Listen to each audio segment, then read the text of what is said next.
ಇತ್ತೀಚಿನ ಸಂಚಿಕೆಗಳನ್ನು ಜಾಹೀರಾತಿನ ಕಿರಿಕಿರಿ ಇಲ್ಲದೆ ನೋಡಿ.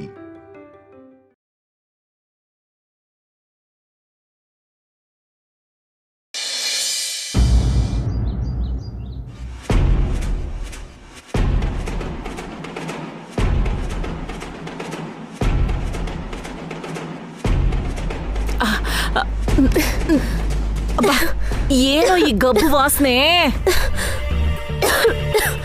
ಈ ಬಾಕ್ಸ್ ಇಂದಾನೆ ಬ್ಯಾಡ್ ಸ್ಮೆಲ್ ಬರ್ತಿದೆ. ಅಖಿಲ್, ಏನಿದು? MLA ಅವರು ಫರ್ಟಿಲೈಸರ್ಸ್ ಕಳ್ಸಿದ್ದಾರೆ ಅನ್ಸತ್ತೆ. ಹೊಲಕ್ ಹೊಡಿಯೋ ಔಷಧಿನ ಮತ್ತೆ ಇಷ್ಟೊಂದು ಗಬ್ಬು ವಾಸನೆ ಬರ್ತಿದ್ಯಲ್ಲೋ. ವಾಸನೆ ಬರ್ತಿದೆ ಅಖಿಲ್, ವಾಮಿಟ್ ಬರೋ ಹಾಗಾಗ್ತಿದೆ. ಪಂದ್ಯದಲ್ಲಿ ನಾವು ಗೆಲ್ಬೇಕು ಹಾರಿಕಾ. ಪೈರಿಗೆ ನಾವು ಈ ಔಷಧಿನ ಹೊಡಿಬೇಕು.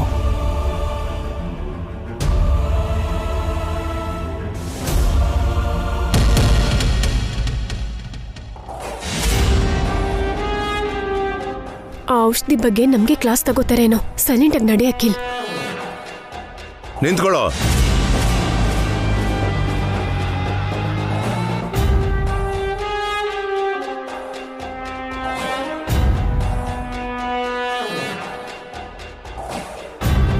ಏನಪ್ಪ?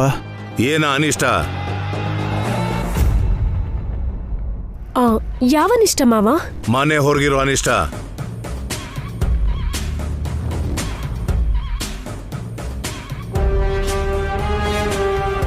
ಅದು ಔಷಧಿಯಪ್ಪ.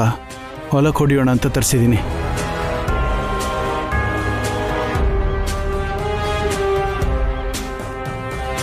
ಅಂತ ಅನಿಷ್ಟವಾಗಿರೋ ಔಷಧಿನ ಹಾಕೋಕೆ ನಮ್ಮ ಹೊಲಕ್ಕೇನು ರೋಗ ಬಂದಿಲ್ಲ.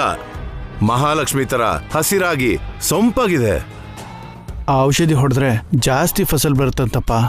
ಯಾರೋ ಹೇಳಿದ್ ನಿನ್ಗೆ? ಅಮೃತದಂತಿರೋ ಹೊಲಕ್ಕೆ ವಿಷ ಹಾಕು ಅಂತ ಯಾವ ಮನೆ ಹಾಳ ಹೇಳ್ದ ನಿನ್ಗೆ?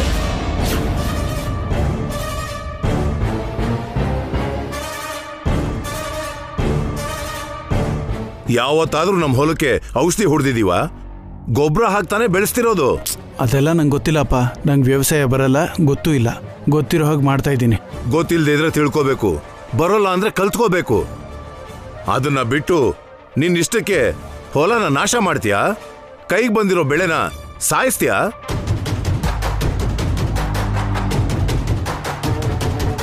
ಮತ್ತೆ ನೀವು ಹಾಕಿರೋ ಪಂದ್ಯದಲ್ಲಿ ಗೆಲ್ಬೇಕಲ್ಲ ಮಾವ. ಹಾಗಂತ ಬೆಳೆನೇ ಸಾಯಿಸ್ಬಿಡ್ತೀರಾ? ಯಾರು ಮಾಡದೇ ಇರೋ ಕೆಲಸ ನಾವೇನು ಮಾಡ್ತಿಲ್ಲಪ್ಪ. ಯಾರು ತಮ್ಮ ಹೊಲಕ್ಕೆ ಔಷಧಿ ಹಾಕೋದೇ ಇಲ್ವಾ? ಯಾರು ಔಷಧಿ ಹೊಡಿದೇ ಇದ್ರೆ ಈ ಔಷಧಿ ಕಂಪ್ನಿಗಳೆಲ್ಲ ಯಾಕಿದಾವೆ? ಏನ್ ಮಾತಾಡ್ತಿದ್ದಾನ ಭಾಸ್ಕರ್ ಇವನು? ಮೈ ಮೇಲ್ ಪ್ರಜ್ಞೆ ಇಟ್ಕೊಂಡು ಮಾತಾಡ್ತಿದ್ದಾನ? ತಲೆಯಲ್ಲಿ ಬುದ್ಧಿ ಇಟ್ಕೊಂಡೆ ಮಾತಾಡ್ತಿದ್ದಾನ? ಎಲ್ಲ ನಿಮಗೆ ನಿಮ್ಮ ದತ್ತು ಪುತ್ರನಿಗೆ ಇರೋದು ಅಂತ ಅನ್ಕೋಬಿಡಿಯಪ್ಪ. ನಾನು ಓದ್ಕೊಂಡಿದ್ದೀನಿ. ಯಾವ ಪ್ರಯೋಜನಕ್ಕೂ ನಿನ್ಗೆ ವಿದ್ಯೆ? ನೀನ್ ನಿಮ್ಮ ಅಮ್ಮನ ಹಾಲು ಕುಡಿದು ಬೆಳೆದಿರೋದು. ನಿನ್ಗೆ ಔಷಧಿ ಹಾಕಿ ನಾವು ನಿನ್ ಬೆಳೆಸ್ಲಿಲ್ವೋ? ನಿನ್ಗೆ ಅನ್ನ ಹಾಕದ್ವಿ ಹೊರತು ಹೊಲ್ಸನ್ ತಿನ್ಸ್ಲಿಲ್ಲ. ಆವೇಶ ಪಡ್ಬೇಡಿ. ಆವೇಶ ಅಲ್ಲ ಜಯಂತಿ, ತುಂಬಾ ನೋವು ಆಗ್ತಿದೆ. ಆ ತರದಲ್ಲಿ ಆ ಭೂಮಿನ ಇವ್ರಿಗೆ ಬರ್ಕೊಟ್ಟೆ ಅಂತ ಬೇಜಾರಾಗ್ತಿದೆ.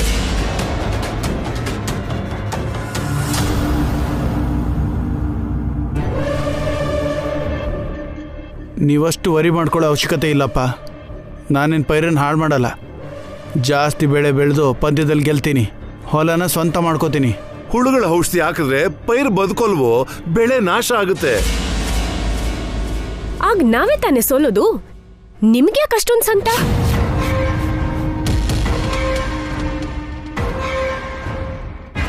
ಸೋಲೋದು ನೀನೋ ನಾನು ಅಲ್ಲಮ್ಮ, ಭೂಮಿ ತಾಯಿ ಬದ್ದು ಹೋಗ್ತಾಳೆ.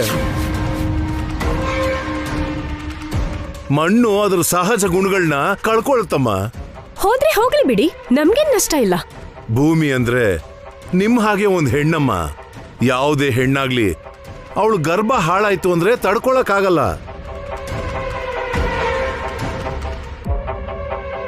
ಯಾಕಪ್ಪ ಈ ಕಣಿಯಲ್ಲ? ನೀವು ಪಂದ್ಯ ಹಾಕಿದ್ದೀರಾ, ಹೇಗಾದ್ರೂ ನಾವು ಗೆಲ್ಬೇಕು ಅನ್ಕೊಂಡಿದೀವಿ. ನಿಮ್ಮ ಸಲಹೆಗಳು ನಮಗೂ ಬೇಕಾಗಿಲ್ಲ. ಏನಾದರೂ ಇದ್ರೆ ನಿಮ್ಮ ಸಾಕಿರೋ ಮಗನಿಗೆ ಹೇಳ್ಕೊಳ್ಳಿ.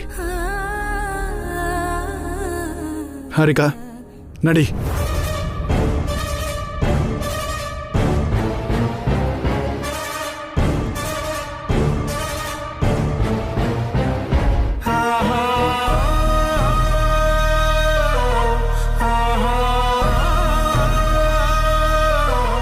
ಲೋ ಭಾಸ್ಕರ್, ನೀನು ಇದನ್ನ ಒಪ್ಕೋತೀಯ? ತಮ್ಮಗ್ ನೀನ್ ಹೇಳೋಕ್ಕಾಗಲ್ವಾ? ಇದೆಲ್ಲ ನೀವು ಪಂದ್ಯ ಇಡೋಕ್ಕೂ ಮುಂಚೆ ಯೋಚನೆ ಮಾಡಬೇಕಾಗಿತ್ತು ಅಪ್ಪ. ಇವಾಗ ನಾನೇನು ಮಾಡೋಕ್ಕಾಗಲ್ಲ. ಮನೆಗ್ ದೊಡ್ಡ ಮಗ ನೀನು, ಹೀಗಂತೀಯಲ್ಲೋ? ನಾನು ನಿಮ್ ದೊಡ್ಡ ಮಗ ಮಾತ್ರ ಅಲ್ಲ ಅಪ್ಪ, ಇಷ್ಟರಲ್ಲೇ ಮದುವೆ ಆಗ್ತಿರೋ ಒಬ್ಬ ಮಗಳ ತಂದೆ ಕೂಡ.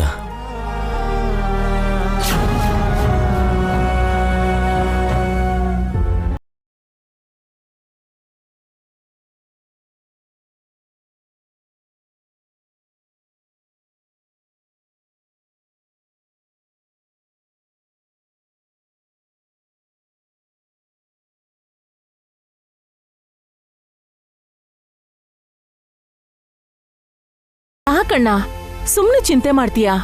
ಅವ್ರು ಕೇಳ್ದಾಗ ಆ ಹೊಲ ಕೊಟ್ಬಿಟ್ಟಿದ್ರೆ ಇಷ್ಟು ಜಗಳನೇ ಆಗ್ತಿರ್ಲಿಲ್ವಲ್ಲ. ಏನೋ ನೀನೋ ನಿನ್ ಸಿದ್ಧಾಂತನೋ.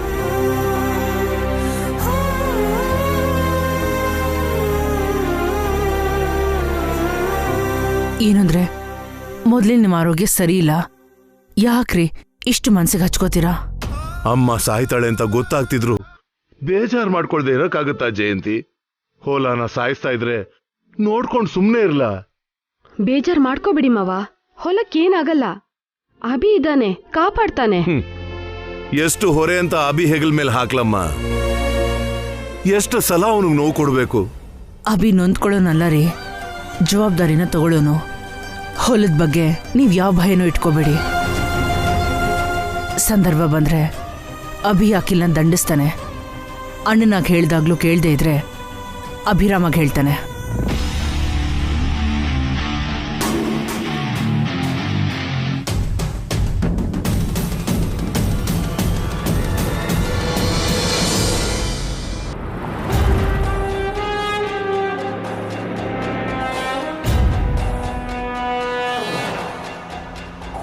ಇವನೇನು ಎಲೆಕ್ಷನ್ ಮೊದಲೇ ಪೋಲಿಂಗ್ ಬೂತ್ ನೋಡಬೇಕು ಅಂತ ಹೊರಟಿದ್ದಾನೆ. ಆ ಕಡೆ ಅಖಿಲ್ ಹೊಲದ ವಿಷಯ ಸರಿ ಮಾಡ್ಕೊಂಡೋ ಇಲ್ವೋ?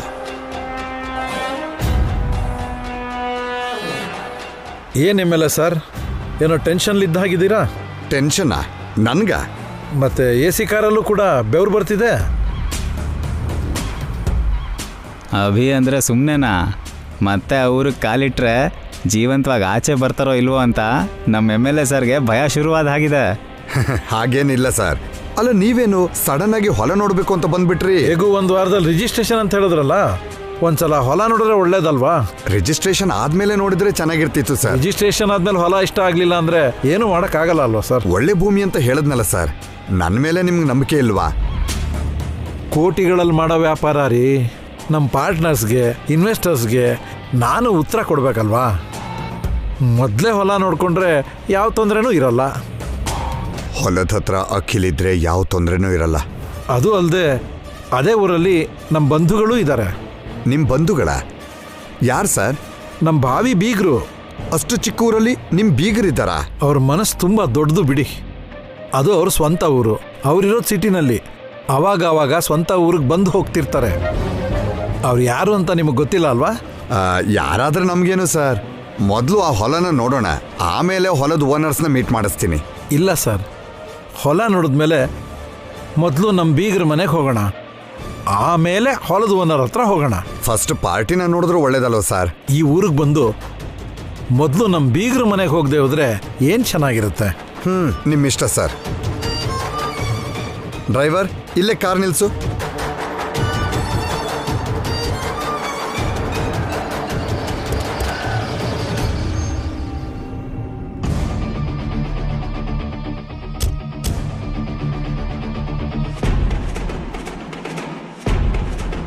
ಅಬ್ಬಾ, ದೇವ್ರ ದಯೆಯಿಂದ ಹೊಲದಲ್ಲಿ ಯಾರೂ ಇಲ್ಲ. ಏನಂದ್ರಿ? ಏನಿಲ್ಲ ಸಾರ್, ಅಲ್ಲಿ ನೋಡಿ, ಅಲ್ಲಿ ಕಾಣಿಸ್ತಿರೋ ಹೊಲನೆಲ್ಲ ನಾವೇ ಕೊಂಡ್ಕೊಂಡಿರೋದು. ಇಲ್ಲಿಂದ ಅಲ್ಲಿವರೆಗೂ, ಅಲ್ಲಿಂದ ಇಲ್ಲಿವರೆಗೂ ಪೂರ್ತಿ 7 ಎಕರೆ ಇದೆ.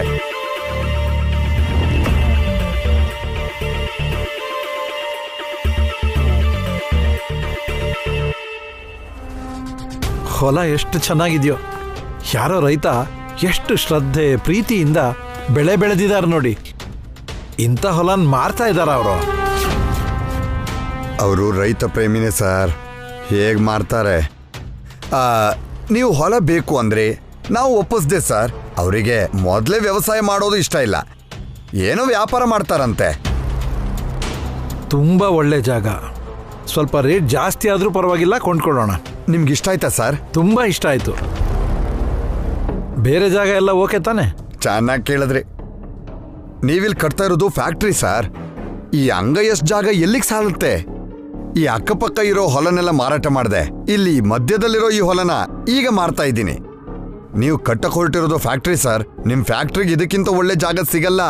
ನಿಮ್ಮ ಬಂಡವಾಳಕ್ಕಿಂತ 10ರಷ್ಟು ಸಿಗುತ್ತೆ.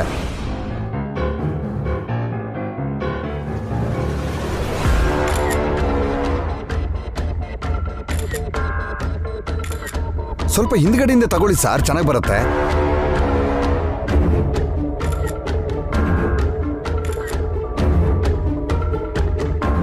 ಸರ್ ಹೊರಡೋಣವಾ? ಅಲ್ಲಿ ಪಾರ್ಟಿ ವೇಟ್ ಮಾಡ್ತಾ ಇದ್ದಾರೆ. ಅದೇನು 1 ವಾರ ಆಗತ್ತೆ ಅಂದ್ರಿ? ಅಂದ್ರೆ ನೀವು ಜಾಸ್ತಿ ಆದ್ರೂ ಪರವಾಗಿಲ್ಲ ಅಂದ್ರಲ್ಲ.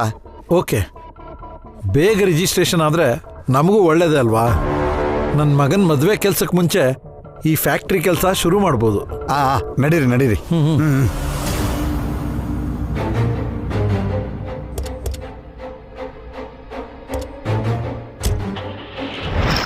ಡೈರೆಕ್ಟ್ ಆಗಿ ಪಾರ್ಟಿ ಹತ್ರನೇ ಹೋಗೋಣ ಸರ್. ನಮ್ಮ ಬೀಗ್ರ ಮನೆಗೆ ಹೋಗ್ಬೇಕು ಅಂತ ಹೇಳಿಲ್ವಾ?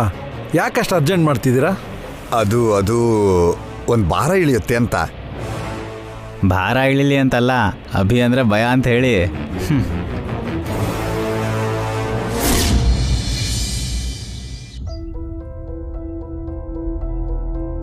ಹೊಸೂರೆ, ಬಟ್ಟೆನ ಪ್ಯಾಕ್ ಮಾಡ್ಕೊಳ್ಳಿ, ನಾವು ಹೋಗೋಣ. ಎಲ್ಲಿಗೆ ರೀ? ಬೆಂಗಳೂರಿಗೆ. ಹೊಲಾನ ಪಂದ್ಯನೆಲ್ಲ ಇವಾಗೇನು ಬೇಡ ರೀ, ನಾವು ಹೋಗೋಣ. ಇದೇನ್ರಿ, ಮಾವ ನಿಮ್ಮೇಲಿರೋ ನಂಬಿಕೆಯಿಂದ ಅಷ್ಟು ದೊಡ್ಡ ಜವಾಬ್ದಾರಿ ಕೊಟ್ರೆ ಅದನ್ನ ಬಿಟ್ಟು ಹೋಗ್ತೀರಾ? ಡ್ಯಾಡಿಗೋಸ್ಕರ ಹೊಲನ ಕಾಪಾಡಬೇಕು ಅಂತ ಅನ್ಕೊಂಡೆ. ಆದರೆ ಆ ಹೊಲನೇ ಸತ್ತೋಗೋ ಪರಿಸ್ಥಿತಿ ಬರ್ತಾ ಇದೆ ಈಗ. ಅದನ್ನ ನೋಡೋದಕ್ಕಿಂತ ನಾವು ಇಲ್ಲಿಂದ ಹೋಗೋದೇ ಒಳ್ಳೇದು. ನೀವಿರುವಾಗ ಅದೇಗಾಗುತ್ತೆ ರೀ? ನಮ್ಮ ಭಾಗದ ಹೊಲದಲ್ಲಿ ನಾವೇನು ಬೇಕಾದರೂ ಮಾಡ್ಬೋದು ರೀ. ಆದರೆ ಅಕ್ಕಿಲ್ ಭಾಗಕ್ಕಿರೋ ಹೊಲದಲ್ಲಿ ನಾವು ಕೈ ಹಾಕೋಕ್ಕಾಗಲ್ಲ ರೀ. ಹೆಚ್ಚು ಬೆಳೆ ಬೆಳಿಬೇಕು ಅಂತ ಅಕ್ಕಿಲ್ ಸಿಟಿಯಿಂದ ಕೆಮಿಕಲ್ ತುಂಬಿರೋ ಔಷಧಿನ ತರಿಸ್ತಾ ಇದ್ದಾನೆ. ಅದನ್ನು ಹೊಡೆದ್ರೆ ಪೈರು ಸತ್ತೋಗುತ್ತೆ, ಮಣ್ಣಿನ ಸಾರ ಕಳ್ಕೊಳ್ಳುತ್ತೆ, ಒಂದು ಬೆಳೆನೂ ಬೆಳೆಯಲ್ಲ ಹೊಸೋರೆ.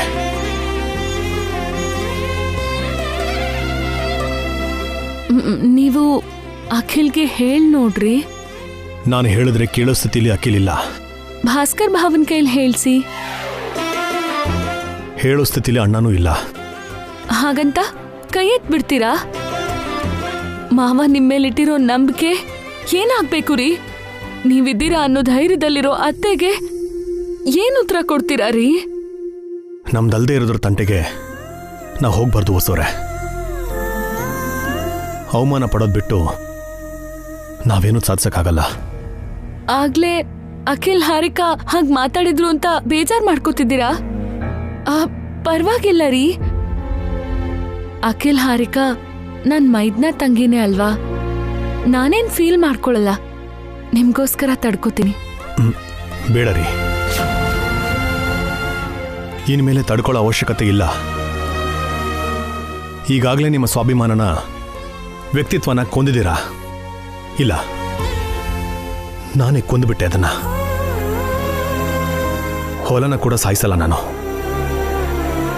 ಈ ಪ್ರಾಬ್ಲಮ್ಗೆ ಸೊಲ್ಯೂಷನ್ನು ಡ್ಯಾಡಿನೋ ಅಣ್ಣನೋ ಅಖಿಲೋ ಅಲ್ಲ, ನಾನನ್ನೋನೇ ಇಲ್ಲ ಅಂದಿದ್ರೆ ಈ ಪಂದ್ಯನೇ ಇಲ್ಲ, ಅನಾಹುತನೂ ಇರ್ತಾ ಇರಲಿಲ್ಲ. ಹೊಲ ಎಲ್ಲ ಅಖಿಲ್ದೇ ಆಗುತ್ತೆ. ಆಗ ಆ ಹೊಲನ ಅಖಿಲ್ ಮಾರ್ಬಿಡ್ತಾನಲ್ವಾ ರೀ? ಮಾರ್ಲಿ ಬಿಡಿ, ಅಟ್ಲೀಸ್ಟ್ ಬೆಳೆ ಆದ್ರೂ ಜೀವಂತವಾಗಿರುತ್ತಲ್ವಾ? ಅಷ್ಟು ಸಾಕು ನನಗೆ. ಮತ್ತೆ ಮಾವನವರಿಗೆ ಆ ಹೊಲ ಬೇಕಲ್ಲ, ಅವರು ಬದುಕಿರ್ಬೇಕಲ್ವಾ? ಡ್ಯಾಡಿನ ನಮ್ಮ ಜೊತೆ ಕರ್ಕೊಂಡು ಹೋಗೋಣ ಹೊಸೋರೆ. ಡ್ಯಾಡಿನಾದ್ರೂ ಬದುಕಿಸ್ಕೊಳ್ಳೋಣ. ಅವ್ರಿಗೆ ಯಾವ ತೊಂದರೆನೂ ಬರ್ದಿರೋ ಹಾಗೆ ನೋಡ್ಕೊಳ್ಳೋಣ. ಅಖಿಲ್ನ ಅಣ್ಣನ್ನ ಬಿಟ್ಟು ಅಮ್ಮನೂ ಬರ್ತೀನಿ ಅಂತಂದ್ರೆ ಅವ್ರನ್ನೂ ಕೂಡ ಕರ್ಕೊಂಡು ಹೋಗೋಣ. ಡ್ಯಾಡಿ ಅಮ್ಮನಿಗೋಸ್ಕರ, ಮಕ್ಕಳಿಗೋಸ್ಕರ ಕಷ್ಟಪಡೋಣ ಹೊಸೋರೆ. ಬನ್ನಿ, ಇಲ್ಲಿಂದ ಹೋಗೋಣ. ಹೀಗೆ ಸೋಲೋದು ನನಗಿಷ್ಟ ಇಲ್ಲ ರೀ. ನೀವು ಭಾವನ್ನ ಅಖಿಲ್ನ ಬದಲಾಯಿಸ್ತೀರಾ ಅನ್ಕೊಂಡಿದ್ದೆ, ಆದ್ರೆ ಒಬ್ರು ಹೇಳಿದ್ರೆ ಬದಲಾವಣೆ ಬರಲ್ಲ ವಸುವರೆ. ಆ ಬದಲಾವಣೆ ಅವರಲ್ಲೇ ಬರಬೇಕು. ಜೀವನನೇ ಕಲಿಸುತ್ತೆ. ಪರಿಸ್ಥಿತಿಗೆ ಅವಶ್ಯಕತೆಗೆ ಮಾತ್ರನೇ ಆ ಶಕ್ತಿ ಇದೆ, ನಮಗಲ್ಲ. ಅವಾಗ ಯಾವಾಗೋ ಭಗವಂತ ಶ್ರೀಕೃಷ್ಣ ಭಗವದ್ಗೀತೆಯಲ್ಲಿ ಹೇಳಿದ್ರಂತೆ, ಎಷ್ಟು ಜನ ಬದಲಾದ್ರು. ಆಮೇಲೆ ಜೀಸಸ್ ಬೈಬಲ್ ಮುಖಾಂತರ ಹೇಳಿದ್ರು, ಸಾಕಷ್ಟು ಬೋಧನೆಗಳನ್ನು ಮಾಡಿದ್ರು. ಎಷ್ಟು ಜನ ಬದಲಾದ್ರು ವಸೋರೆ. ಆ ಮಹಾನುಭಾವರೇ ಮಾಡೋಕ್ಕಾಗ್ದಿರೋ ಕೆಲಸನ ಆಫ್ಟರ್ ಒಬ್ಬ ಮನುಷ್ಯ ನಾನು, ನನ್ನ ಕೈಯಲ್ಲಿ ಏನು ಮಾಡೋಕ್ಕಾಗುತ್ತೆ? ಬ್ಯಾಗ್ನ ಪ್ಯಾಕ್ ಮಾಡ್ಕೊಳ್ಳಿ, ಡ್ಯಾಡಿಗೆ ಹೇಳಿ ಬರ್ತೀನಿ.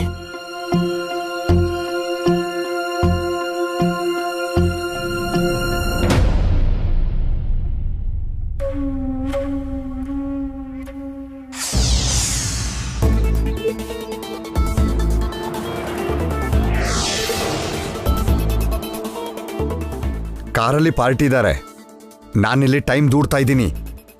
ಇಷ್ಟು ಸಡನ್ ಆಗಿ ಬಂದ್ರೆ ಹೇಗೆ ಸರ್? ನಾನಿನ್ನೂ ನಮ್ಮ ಅಪ್ಪನ ಪ್ರಿಪೇರ್ ಕೂಡ ಮಾಡಿಲ್ಲ, ಮತ್ತೆ ಪಂದ್ಯ ಬೇರೆ ಇದೆ. ಅಬ್ಬಾ ಅಖಿಲ್, ಅಮ್ಮನವ್ರು ಬರೋವರೆಗೂ ಅಮಾವಾಸ್ಯೆ ಇರಲ್ಲಯ್ಯ. ಇವರು ಮೊದಲೇ ಕಾರ್ಪೊರೇಟ್ನವರು, 1000 ಕೋಟಿಗಳಲ್ಲಿ ವ್ಯಾಪಾರ ಮಾಡೋರು.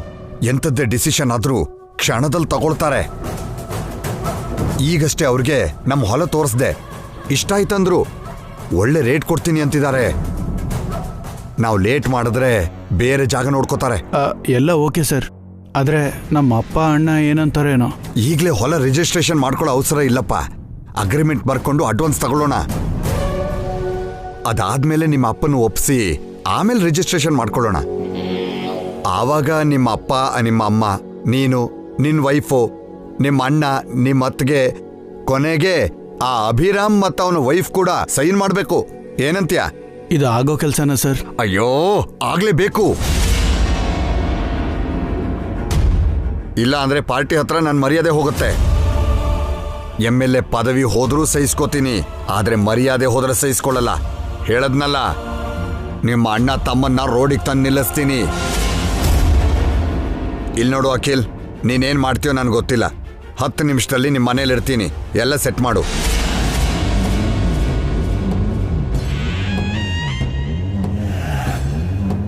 ನಮ್ಮನೆ ಯಾಕೆ ಸರ್? ಬೇರೆ ಎಲ್ಲಾದ್ರೂ? ನಾನು ಕರ್ಕೊಂಡು ಬರ್ತಿರೋದು ಕಾರ್ಪೊರೇಟ್ ಬಿಸ್ನೆಸ್ ಮ್ಯಾನ್ನ. ಅವ್ರೇನಾದ್ರೂ ಸರಿ ಕಣ್ಣಾರೆ ನೋಡಿನೇ ತಗೊಳ್ಳೋದು. ಆಗ್ಲೇ ನಿಮ್ಮ ಹೊಲ ನೋಡಿದ್ರು, ಇವಾಗ ನಿಮ್ಮ ಫ್ಯಾಮಿಲಿ ನೋಡಬೇಕು ಅಂತಿದ್ದಾರೆ. ಹೆಣ್ಣು ನೋಡಕ್ ಬಂದಾಗ ಹುಡುಗಿ ಹೆದರ್ಕೊಂಡಿರೋ ಹಾಗೆ ಹೆದರ್ಕೊಳ್ದೆ, ಕಳ್ಳು ಓಟ್ ಹಾಕಿಸ್ಕೊಳ್ಳೋ ಕ್ಯಾಂಡಿಡೇಟ್ ತರ ಧೈರ್ಯವಾಗಿರು. MLA ಅವರೇ, ಇನ್ನೂ ಎಷ್ಟೊತ್ತು? ಬರ್ತಿದ್ದೀನಿ ಸರ್.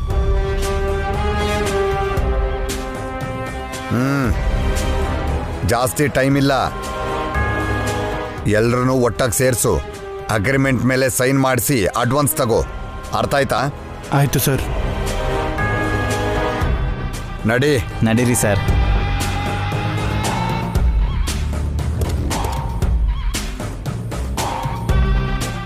ನಿಜಾನಾ? ಕಾಲ ಕುಡಿ ಬಂದಾಗ ಕಾರಲ್ಲಿ ವ್ಯಾಪಾರ ಮಾಡಕ್ ಬಂದ್ರಂತೆ. ನೀನು ಗಾದೆ ತಪ್ಪಾಗಿ ಹೇಳ್ತಿದ್ಯಾ ಕಣೆ. ಕಾಲ ಕೂಡ್ ಬಂದಾಗ ಗಂಡ ಮಗ ಓಡೋಡ್ ಬರ್ತಾನೆ ಅಂತ ಹೇಳ್ಬೇಕು. ನೀವು ನಿಮ್ ಡಬ್ಬಾ ಗಾದೆಗಳು. ಮೊದ್ಲೇ ನಾನು ಟೆನ್ಷನ್ ಈ ಗಾದೆ ಎಲ್ಲ ಇವಾಗ ಬೇಕಾ? ಟೆನ್ಷನ್ ಯಾಕೆ ಅಖಿಲ್? ಅಪ್ಪ ಏನೋ ಪಂದ್ಯ ಇಟ್ಟಿದ್ದಾರೆ, ಅದು ಪೂರ್ತಿ ಆಗೋದಕ್ಕೆ ಇನ್ನೂ ಟೈಮ್ ಆಗುತ್ತೆ. ಅಣ್ಣ ನೋಡಿದ್ರೆ ಅಡ್ಗೋಡೆ ಮೇಲಿರೋ ದೀಪ ಥರ ಇದ್ದಾನೆ. ಅಭಿ ಅಣ್ಣ ಅಗ್ನಿ ಹಾಗೆ ಉರಿದು ಬಿಡ್ತಿದ್ದಾನೆ. ನಮ್ಮ ಅತ್ತಿಗೆ ಕೋಪದಲ್ಲಿದ್ದಾರೆ. ಈ ಟೈಮಲ್ಲಿ ಮನೆಗೆ ಬಂದರೆ ಹೇಗೆ ಮ್ಯಾನೇಜ್ ಮಾಡೋದು? ಅಲ್ಲಿ ಬರೋ ಪಾರ್ಟಿ ಮುಂದೆ ನಮ್ಮ ಮರ್ಯಾದೆ ಹೋಗುತ್ತೆ. ಇಂಥ ಸಮಯದಲ್ಲೇ ಬುದ್ಧಿ ಉಪಯೋಗಿಸ್ಬೇಕು ಕಣೋ. ತಲೆಯಲ್ಲಿರೋ ಬುದ್ಧಿನೆಲ್ಲ ಆಚೆ ಹಾಕ್ಬೇಕು. ನೀನ್ ಭಾರಿ ಬುದ್ಧಿವಂತ ಅಂತ ಜಂಬ ಕೊಚ್ಕೋತಿದ್ಯಲ್ಲ, ಆ ಬುದ್ಧಿನೆಲ್ಲ ಇವಾಗ ಉಪಯೋಗಿಸು. ನೀನ್ ಅರ್ಜೆಂಟಾಗಿ ಇಲ್ಲಿಂದ ಹೋಗದೆ ಇದ್ರೆ ಸಾಯಿಸ್ಬಿಡ್ತೀನಿ. ಈ ಚಾನ್ಸ್ ಮತ್ತೆ ಬರಲ್ಲ ಅಖಿಲ್. ಯಾವುದು? ನನ್ನ ಸಾಯಿಸೋ ಚಾನ್ಸಾ? ನಿಮ್ ಬಗ್ಗೆ ಅಲ್ಲ ಆಂಟಿ, ಹೇಗೋ ಒಂದು ಮ್ಯಾನೇಜ್ ಮಾಡೋಣ ಅಖಿಲ್. ಇವತ್ತೇ ಅಗ್ರಿಮೆಂಟ್ ಬರೆಸ್ಕೊಂಡು ಅಡ್ವಾನ್ಸ್ ತಗೊಳ್ಳೋಣ. ಬಂದಿರೋ ಚಾನ್ಸ್ನ ಬಳಸ್ಕೊಳ್ಳೋಣ. ಜಗಳ ಆಗುತ್ತೇನೋ ಹರಿಕಾ? ಏನಾದ್ರೂ ಸರಿ, ಇವತ್ ಹೊಲ ಮಾರಲೇಬೇಕು. ಇನ್ನು ಈ ಮನೇಲಿ ಊರಲ್ಲಿ ಇರಕ್ಕೆ ನನ್ ಕೈಲಾಗಲ್ಲ.